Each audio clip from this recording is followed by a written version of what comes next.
Hello, good morning and greetings from Northumberland. It's a sunny morning, but cloudy too. The sun shining through the clouds at the moment as we proceed into the morning. It's the 17th of May, and of course this is a significant date for us because it's the date of the next step on the roadmap to recovery. And there is a general easing of restrictions, indoor hospitality and overnight stays, and many things are enabled today. But as we do that, there is still a shadow. The shadow is what we call the Indian variant. Remember, we call these variants by the name of the place where they're first identified, not necessarily where they first conceived.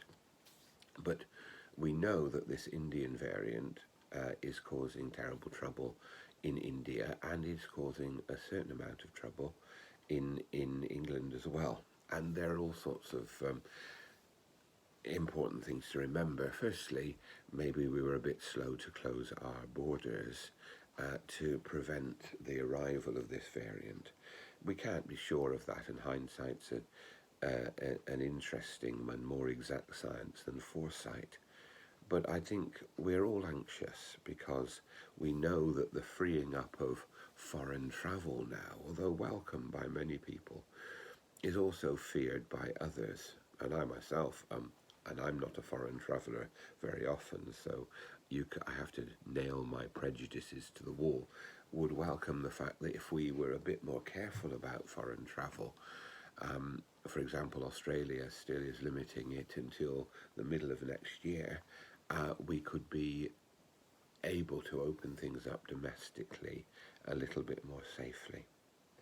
But I suppose what I'm going to say is that we have to be careful, and certainly our provisions within this benefit and in the church continue to show care. And we also have to continue to be concerned, to pray for others, and to do all we can to support scientists and medics in a very difficult time. I think there is psychologically within us all a deep desire to get back to a greater normality, and it's as if the lid's been turned down on a boiling thing, and we want to burst out. But we have to be careful. We have to be careful about our own decisions, and above all, we have to make sure that everyone who can takes the vaccine as soon as possible. I'm very pleased that, all being well, we should get our second dose of vaccine this Thursday, and it's very important for all of us, not just for ourselves, but for our neighbours, to continue with this. I also want to say a little bit today about the terrible situation in the Holy Land. I don't want to do it in the sense of apportioning blame, but I think we all recognise that in the Holy Land there are actually three religious elements, and there's a multiple of ethnic elements as well. We have the Jewish people and their ancient inhabitation of the land.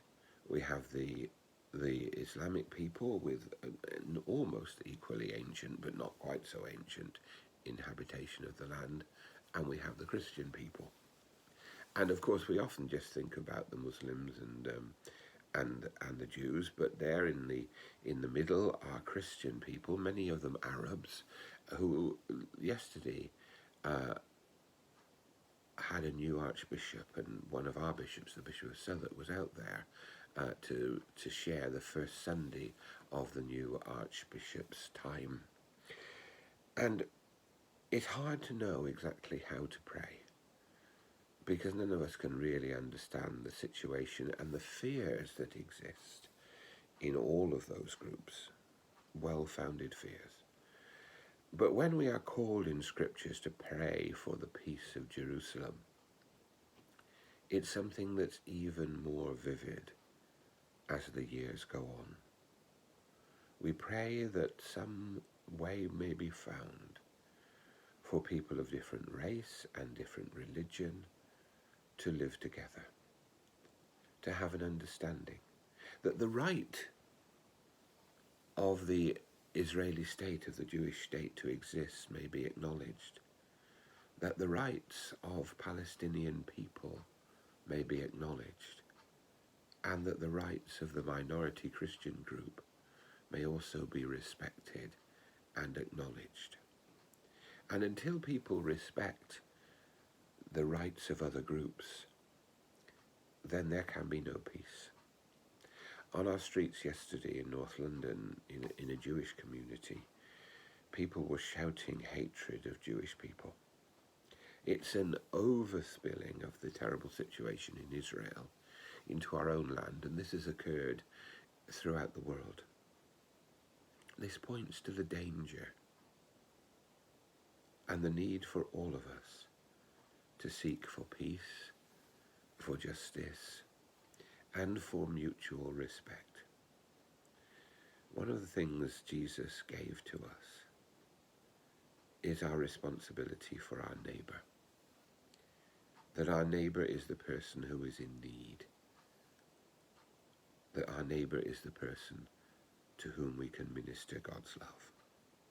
And in this season of Thy Kingdom Come, when we pray for neighbours to know Christ and to live in the riches of Christ's love, we also pray that we may recognise Christ in our neighbour, whatever their tradition, and that we may love Christ in our neighbour, whatever their tradition. May God bless and guide us in this.